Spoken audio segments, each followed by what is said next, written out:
Welcome back to ATV morning with Farah. Doctor Sadia Riaz आज मेरी मेहमान है, रूमेटोलॉजिस्ट हैं और आज हम एक बहुत इंपॉर्टेंट इशू पे बात करने जा रहे हैं, गर्दन और पट्ठों का खिंचाव और तकलीफ। अब ये अस्सलाम वालेकुम, कैसी हैं आप? अस्सलाम वालेकुम जी, खैरियत से। मैं जानना चाहूँगी कि ये नॉन बीमारी से लेकर बीमारी तक का ये जो पूरा स्पेक्ट्रम है ना, एक आम जिसे कहते हैं कि पट्ठों में दर्द हो रही है जी, खींच रहे हैं, बहुत ज़्यादा पेन है, यहाँ से लेकर और बाकायदा सर्वाइकल स्पॉन्डिलोसिस तक का जो सफ़र है, ये कैसे तय होता है और क्यों दर्द होना शुरू होती है? यहाँ पे मेन चीज़ तो फ़र्क ये आ जाती है कि आपकी हड्डियों के अंदर कमज़ोरी, मोहरों के अंदर कमज़ोरी पैदा होना शुरू हो जाती है। और आजकल ये बचपन में ही हो जाती है? ये देखा जा रहा है कि बहुत यंग एज से ये चीज़ें स्टार्ट हो रही हैं। अगर मैं बिल्कुल बच्चों में ये बात करूँ ना, तो आप देखें कि बच्चे मोस्ट ऑफ द टाइम उनका स्क्रीन टाइम इतना ज़्यादा है, टैबलेट्स पे या मोबाइल पे या लैपटॉप्स वो इतना टाइम गुजार रहे हैं जिसमें उनका पॉस्चर जो है वो ख़राब होता है और इसकी वजह से अनफॉर्चुनेटली अर्ली एज में प्रॉब्लम्स आना शुरू हो जाती हैं। थोड़ा सा मिडिल एज में जाके बात करें तो फिर वहाँ पे हड्डियों की कमज़ोरी, जिसको हम ऑस्टियोपीनिया कहते हैं, इसका मतलब ये होता है कि आपकी हड्डियों के अंदर कैल्शियम और विटामिन डी की कमी आ रही है और आपकी हड्डियाँ कमज़ोर हो रही हैं, जिसकी वजह से आपके मोरे कमज़ोर हो रही हैं। ठीक है। और फिर बहुत अब थोड़े एज की बात करें, अब 60 बात करें तो फिर अब ऑस्टियोपोरोसिस की बात आ जाती है, जिसमें इसका मतलब ये है कि हड्डियाँ आपकी भुरभुरी हो रही हैं, बाकायदा उनके अंदर सुराख बनना शुरू हो गए हैं, जिसकी वजह से आप पेन का शिकार हैं। कॉमनली देखे जाने वाला तो फ़र्क यही है कि नेक पेन के साथ मेरे पास पेशेंट बहुत ज़्यादा आते हैं। ठीक है। हर एज ग्रुप के आते हैं, जैसे मैंने कहा कि बच्चे भी आ रहे हैं, नेक का मतलब कौन सा रीजन है? सिर्फ ये है या इसमें ये शोल्डर्स का रीजन भी आता है? जो मेन पेशेंट जब मुझे आके बताता है ना, तो उनका कंप्लेन ये होती है कि गर्दन में दर्द हो रही है, जो मेरे सर की तरफ जा रही है, मेरे शोल्डर्स की तरफ जा रही है, और जो थोड़ी बुजुर्ग ख़वातीन होती हैं वो ये कहती हैं कि पेन फिर चलते चलते उनके हाथों में आ रही है और हाथों की कुछ उंगलियां उनकी सुन्न हो रही हैं। सही। इसको अगर हम देखा जाए तो सर्वाइकल के जो मोहरे होते हैं, इसके बीच में से नर्व्स या नसें निकल रही होती हैं, और जैसे ये कमज़ोर होना शुरू होते हैं तो वो नसें दबना शुरू हो जाती हैं और दबने के साथ फिर वो आपके लिए प्रॉब्लम करना शुरू कर देती हैं। ठीक है। तो इसमें हर रेंज के पेशेंट हमारे पास, मैंने कहा ना, आ रहे होते हैं कि छोटे बच्चे भी हैं। स्टार्ट कहाँ से? अब जब स्टार्ट हो क्या करना चाहिए? क्या इसका इलाज कुछ पेन किलर से, एंटी इन्फ्लेमेटरी से, जो कि लोग खुद ही से करते हैं, रिलैक्सेंट मेडिसिन से, मसल रिलैक्सेंट से ये चलेगा काम? और कब इसके बारे में नहीं हमें अलर्ट हो जाना चाहिए कि नहीं अब हमें इसके बारे में कुछ करने की ज़रूरत है? क्योंकि यूजुअली यही होता है, आपने तकिया ऊंचा रख लिया है, आपने कोई सर गलत एंगल पे रख के सो गए हैं, इसलिए हो गया, ये ठीक हो जाएगा। बिल्कुल, देखें इसमें प्रिवेंशन जिसे कहते हैं ना, prevention is better than cure, तो वो ये चीज़ यहाँ पे बड़ी अच्छी इस्तेमाल हो सकती है कि आप यंग एज से, आप अपने यूनिवर्सिटी कॉलेज गोइंग एज से, अर्ली एज से, आप पहली चीज़ तो ये रखें कि आप बॉडी में कैल्शियम विटामिन डी जो है वो प्रॉपर रखें, ख़ास तौर पे फीमेल्स के लिए। इसको चेक करना चाहिए रेगुलरली? देखिए वही बात आ जाती है कि जितने पैसे आपने चेक करवाने में खर्च करने हैं, उतने में आपने ये दवाई इस्तेमाल कर लेनी है। हाँ, ये मैं कहूँगी कि आप बहुत लंबे अरसे तक इस्तेमाल नहीं करें, और अगर आपको ज़्यादा प्रॉब्लम्स हो रही हैं तो ज़रूर डॉक्टर को दिखाएँ, लेकिन मामूली प्रॉब्लम्स हैं, चल रही हैं कुछ अरसे से, तो आप ज़रूर इस्तेमाल कर सकते हैं कैल्शियम विटामिन डी को। ठीक है। और विटामिन डी के कोर्स को एक दफ़ा बता दें कि कैसे करना चाहिए? विटामिन डी नॉर्मली जो हमारी बॉडी को रिक्वायर्ड होता है वो 2 लाख यूनिट्स के हिसाब से होता है। Per day?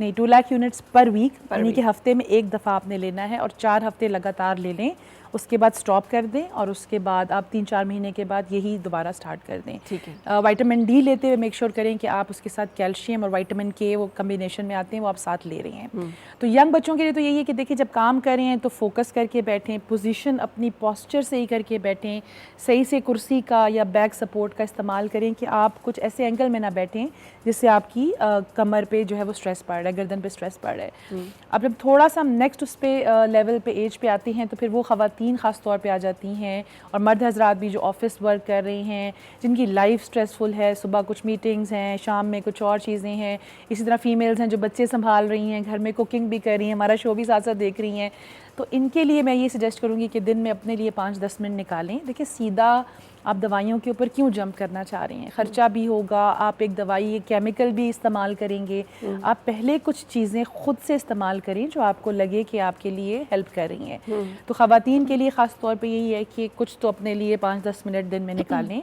इसमें आप अपने गर्दन के लिए कुछ रिलैक्सिंग एक्सरसाइजेस करें। और यकीन करें फ़रा, ये बड़ी फ़ायदेमंद होती हैं कि जैसे आप गर्दन में कुछ रिलैक्सिंग एक्सरसाइजेस कर रहे हैं तो जस्ट सिंपल नेक रोटेशंस, नेक रोटेशन सिंपल आपकी हैं, फ्रंट बैक है, थोड़ा उसको दबा के आपने करना होता है, आपको नेट पे आम से मिल जाएंगी। अगर आप 5-10 मिनट दिन में निकाल के अपने लिए कुछ एक्सरसाइज कर लेती हैं, अपने लिए कुछ कैल्शियम विटामिन डी का भी इस्तेमाल कर लेती हैं, अगर आप किसी भी हवाले से स्ट्रेस्ड हैं तो डी स्ट्रेस होना भी बहुत ज़रूरी है। ये भी बड़ा फरा बहुत इंपॉर्टेंट पॉइंट है। इसके लिए कोई गोली है? वही बात है कि अगेन हम गोलियों पे क्यों जंप करें, हर इंसान के लिए डिफरेंट तरीके होते हैं डी स्ट्रेस होने के। जिस भी तरीके से आप अगर कुरान पाक की तिलावत कर रहे हैं, या आप कोई वॉक के लिए जाना चाह रहे हैं, आप कोई म्यूज़िक सुनना चाह रहे हैं, कोई टीवी ड्रामा देखना चाह रहे हैं, कुछ भी करें, लेकिन मेक श्योर करें कि जो मसरूफ़ लोग हैं, यंग लोग हैं, मसरूफ़ हैं घरों में या ऑफिसेज़ में, वो अपने लिए कुछ थोड़ा सा टाइम ज़रूर निकालें। एक्सरसाइज की बात मैं बार बार करती हूँ, खुली हवा में जाएं, मौसम अच्छा है, कुछ आपकी तबीयत भी फ्रेश होगी और आपके पट्टों को भी थोड़ा हरकत मिलेगी।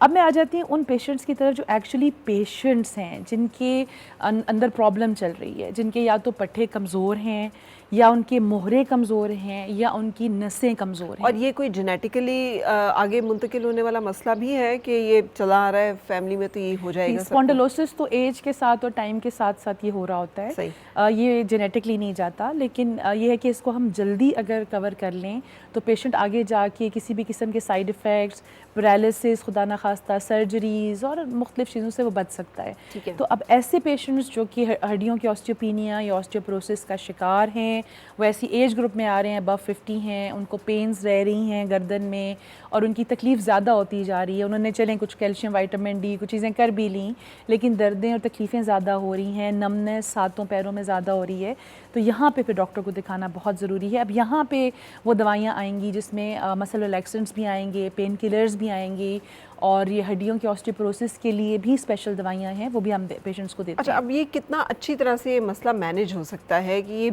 एग्रीवेट ना करे, जैसे आपने कहा कि आगे स्ट्रोक्स तक और खुदा न खास्ता पैरालिसिस तक बात ना चली जाए, और क्या इसकी वजह से हो जाता है और कैसे इसको फिर मैनेज किया जाना चाहिए? इसको वही बात आ जाती है फ़र्क कि देखें, अर्ली इसको आइडेंटिफाई कर लेना, समझ लेना बहुत ज़रूरी हो गया है।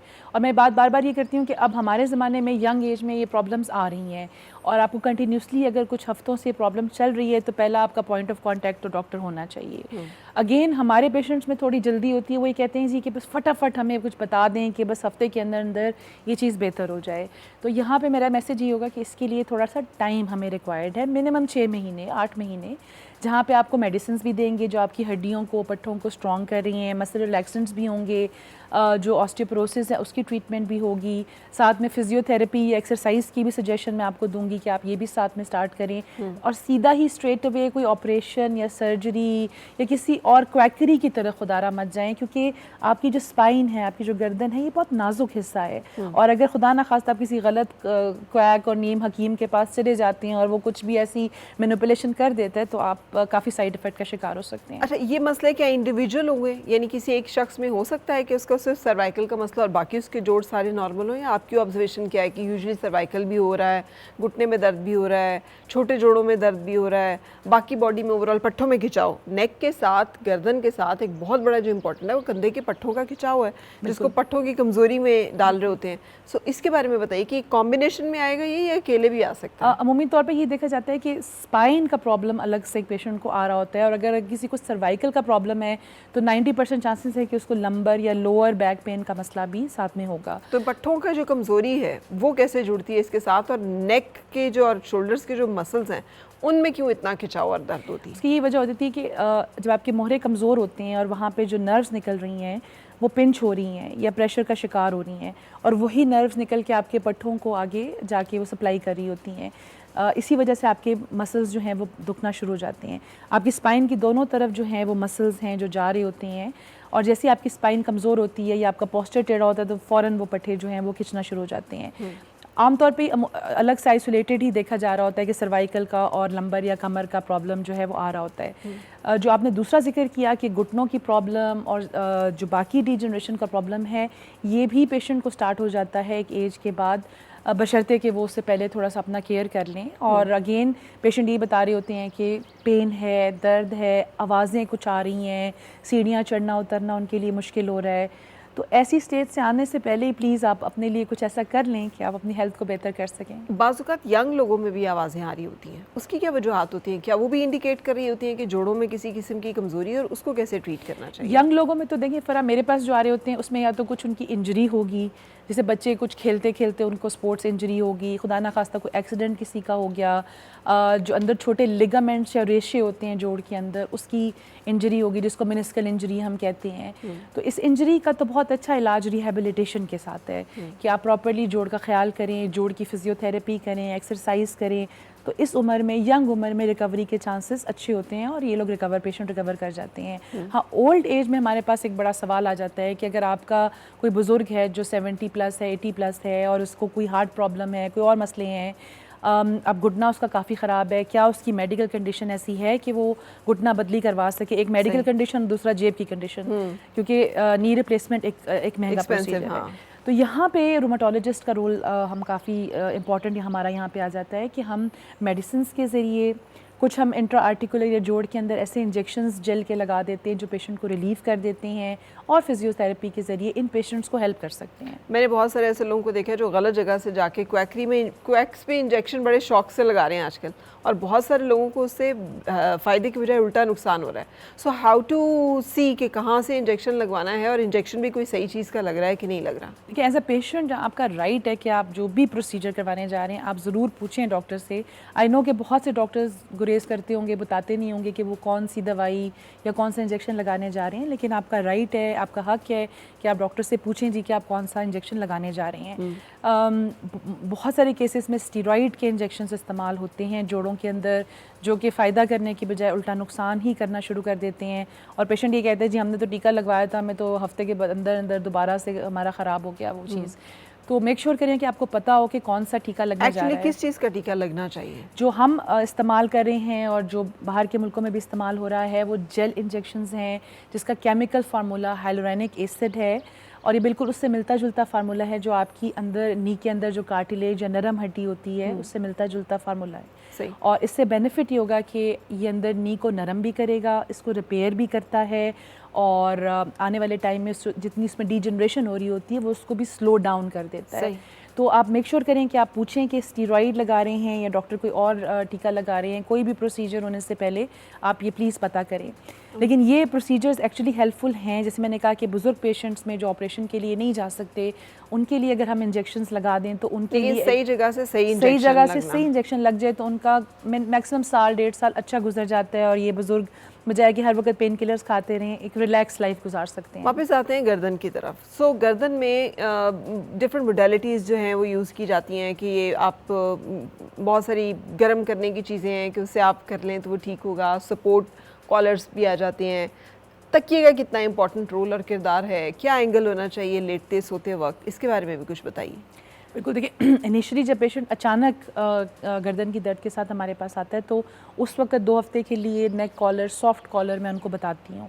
उसका मकसद ये होता है कि जो भी पट्टों में इन्फ्लेमेशन या वरम हुआ है वो थोड़े अरसे के लिए उसको रेस्ट मिल जाए और वो वरम बेहतर हो सके। 2 हफ्ते, ये नहीं कि वो लगातार ही वो कॉलर लगा रहेगा, उसमें कि 2 हफ्ते के बाद आप कॉलर को उतारें और फिर उसकी फिजियोथेरेपी या एक्सरसाइजेस को स्टार्ट करें। दूसरी चीज़ आपने मेंशन की, कुछ मसाजर्स और वो गन्स और इस तरह की चीज़ें मिलती हैं जो मसाज करती हैं, तो प्लीज़ मैं इन चीज़ों से मना करूँगी कि ख़ुद इस तरह से आपको एक्सपेरिमेंट मत करें। क्यों? क्योंकि आपको चेयर्स भी हैं बड़ी रिलैक्सिंग, चेयर्स तो चले वो रिलैक्सिंग होगी ना, वो आजकल वो एक कुछ मसाजर मशीन्स आई हुई हैं, हैंड मशीन्स गन्स की तरह कुछ हैं जो कि आप लगा के उसको कर सकते हैं। ये सोल्यूशन नहीं है आपके मसले का, और ये हो खुदा ना खास्ता अगर इसने कुछ गलत कर दिया तो आपके लिए मसला बढ़ भी सकता है। मसल रिलैक्स नहीं हो जाते क्योंकि मसाज की बेसिकली वो टेक्निक, हर वक्त आपके पास मसाजर अवेलेबल नहीं है, तो एक इलेक्ट्रॉनिक मसाजर है that can actually relax you. That is a very purpose of those very expensive, जिसे कहते हैं लेजी चेयर्स, कि आप उसमें लेट जाएं और वो आपको पूरा बैक मसाज कर देंगे। अगर ऐसा क्विक हल मेडिसिन में होता तो मेरा ख्याल है हम सारे कुछ इस तरह की चेयर्स पे लेटे होते।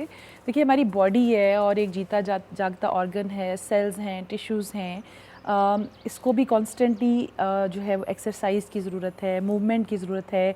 जो पट्टों के रेशे हैं जब तक वो एक्सरसाइज नहीं करेंगे वो सुकड़ते चले जाएंगे। तो आप जितना मर्ज़ी रिलैक्सिंग चेयर पे बैठ जाएं, जितना मर्ज़ी रिलैक्सिंग वो मसाजिंग मशीन्स वगैरह इस्तेमाल कर लें, जब तक पट्टे का रेशा अपनी जगह पे नहीं आएगा, मजबूत नहीं होगा, वो आपकी बीमारी को और तकलीफ़ को कम नहीं करेगा। कोई अच्छा सी ख़ास खुराक भी करनी चाहिए साथ ऐड, खाने पीने की चीज़ों में रेकमेंड करें कि जिसके साथ जब हमें लिगामेंट्स के, घुटनों के ये मसले आना शुरू हो जाए तो क्या चीज़ें ज़्यादा कर दें खाने पीने में कि जिसके साथ ये मसला कम हो जाए। जैसे ये भी मौसम गुजरा है, भिंडी, इवन अरबी लेस वाली चीज़ें जो है कहते हैं कि उनका इस्तेमाल बहुत अच्छा होता है when it comes to joint issues. आप समझती हैं कि ऐसा कुछ ताल्लुक है? मेडिकल तहकीक के मुताबिक तो इस तरह से कोई भी हमारे इल्म में ऐसी कोई चीज़ नहीं है। अभी तो आपने शुक्र है पायों का नाम नहीं लिया कि पायों का शोरबा वो पेशेंट हार्ट पेशेंट ही बन जाएगा। ऐसा कुछ नहीं। देखिए मैं ये बार बार यही बात करती हूँ कि आप एक बैलेंस डाइट की तरफ जाएं और फास्ट फूड डाइट और इधर से कुछ खा लिया इधर से खा लिया, ये चीज़ों को थोड़ा सा अवॉइड करें। अपनी ईटिंग हैबिट्स को ठीक करें, अपने स्लीपिंग पैटर्न को सही करें। अभी आपने तकियों का भी जिक्र किया, आपने तकिया भी जो इस्तेमाल करना है कोई एक्स्ट्रा फालतू पैसे खर्च करने की ज़रूरत नहीं है। बस मेक श्योर करें कि वो आपके नेक के लेवल पे हो, ये बहुत ऊंचा भी नहीं है और बहुत नीचा भी नहीं कि आपकी गर्दन झुक रही है। आपके नेक के लेवल पे एक आरामदेह नॉर्मल तकिया बाजार का है या घर में बना हुआ तकिया आप उसको इस्तेमाल कर सकते हैं। तो एक्स्ट्रा इन चीज़ों पे एक्स्ट्रा खर्चा मत करें कि तकिए ले रहे हैं, मसाज मशीनें ले रहे हैं और चीज़ें कर रहे हैं। आप सिर्फ अपनी खुराक को बेहतर करें, एक अच्छी हेल्दी खुराक की तरफ जाएं। कुछ दिन में जितना आपको टाइम मिलता है, मैं जानती हूँ हम सब मसरूफ़ हैं, लेकिन जितना टाइम मिलता है जो भी एक्सरसाइज आप कर सकते हैं आप वो करें। और जो मैं बता रही हूँ गर्दन की एक्सरसाइज, तो ये हम अभी बैठे बैठे इसी सोफे पे कर सकते हैं। इसके लिए तो आपको कोई जिम भी नहीं जाना और कुछ और एक्स्ट्रा बार भी नहीं निकलना। तो आप इन चीज़ों के ऊपर ध्यान दें। मसला सिर्फ ये आ जाता है कि हमारा पेशेंट शॉर्टकट ढूंढ रहा होता है, वो ये समझ रहा होता है कि बस एक हफ्ते के अंदर अंदर ये दर्द किसी तरीके से ख़त्म हो जानी चाहिए। तो ये मैं आपको बताती चलूँ कि शॉर्टकट मेडिसिन में कोई है नहीं है। आपकी बॉडी है जो इंजेक्शन कुछ डॉक्टर्स लगा देते हैं मसल्स के अंदर, खास तौर पे when it comes to the ये पट्ठों के जो खिंचाव वाले हैं, तो बड़े शौक से वहाँ पे स्टीरॉइड जो है इंजेक्ट कर देते हैं, उससे हल भी हो जाता है। आप एज रूमेटोलॉजिस्ट उस पर क्या कमेंट करें? नहीं, मैं मसल्स के मैं स्टीरॉइड के इंजेक्शन यूज़ ही नहीं करती हूँ क्योंकि अब लेटेस्ट यही बताया जा रहा है कि स्टीरॉइड्स ज़्यादा नुकसान वो कर रही है। इवन जो हम देते हैं आर्थराइटिस के पेशेंट में टैबलेट स्टीरॉइड्स, मेरी कोशिश होती है कि वो भी कम से कम दिया जाए। स्टीरॉइड दवाई के तौर पे और इमरजेंसी के तौर पे एक बहुत अच्छी दवाई है, लेकिन शौक में इस्तेमाल करेंगे या शौकिया कुछ दर्दें ख़त्म करने के लिए तो ये आपको बहुत सीरियस साइड इफ़ेक्ट्स दे सकती है। तो प्लीज़ मेक श्योर करें कि स्टीरॉइड्स की दवाई जब भी इंजेक्शन फॉर्म में या गोली की फॉर्म में कोई आपको दे रहा है तो एहतियात से इस्तेमाल करें। बिल्कुल सही। अच्छा, कुछ और इससे जुड़ा हुआ जो एज रूमेटोलॉजिस्ट आप ऑब्जर्व करती हैं और आप समझती हैं कि ये गाइडेंस बहुत ज़रूरी है देखने वालों को, प्लीज़ वो शेयर कीजिएगा। फ़रा, सबसे पहले तो अवेयरनेस बहुत ज़रूरी है और थैंक यू आपके चैनल से, आपके प्लेटफॉर्म से ही हम ये सेशंस करते रहते हैं तो लोगों में काफ़ी इन चीज़ों की अवेयरनेस आना शुरू हो गई है। अपने बीमारी को समझें, सबसे पहले ये ज़रूरी है। अपने डॉक्टर से भी डिस्कस करें और समझें। स्मार्टफ़ोन हर एक के पास है, आप पढ़ें उसके मुतालिक। आप किसी अंधेरे में नहीं रहें कि अच्छा बस ये ठीक है, मैंने आंखें बंद कर लीं, बस ये बीमारी ठीक हो जाएगी, ऐसा नहीं है। ठीक है, जो रियलिटी है उसको फेस करें कि ये बीमारियाँ लॉन्ग टर्म हैं, लंबा अरसा चल रही हैं। प्रॉपर इलाज करेंगे, दवाई खाएंगे तो आप एक बिल्कुल नॉर्मल सेहतमंद ज़िंदगी गुजार सकते हैं। ठीक है। अगर आप सुस्ती करेंगे तो खुदा न खास्ता फिर आप माजूरी का शिकार हो जाएंगे, आप व्हील चेयर पे आ जाएंगे और आप अपनी ज़िंदगी के नॉर्मल काम भी नहीं कर सकेंगे। तो ये एक बड़ी बारीक सी लाइन है इस चीज़ को समझने के लिए कि सही डॉक्टर के पास जाके सही इलाज करवा लें, बर वक्त करवा लें।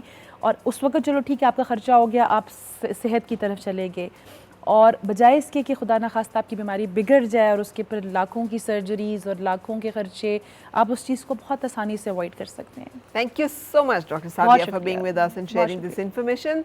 जनाब, वक्त हो गया ब्रेक लेने का, सो लेते हैं ब्रेक और फिर मिलते हैं। और मिलके गुनगुनाए हैं गुमशुदा जो खुशियाँ, सारी वो ढूंढ लाए, आओ फिर से मुस्कुराए। मॉर्निंग विद फरा।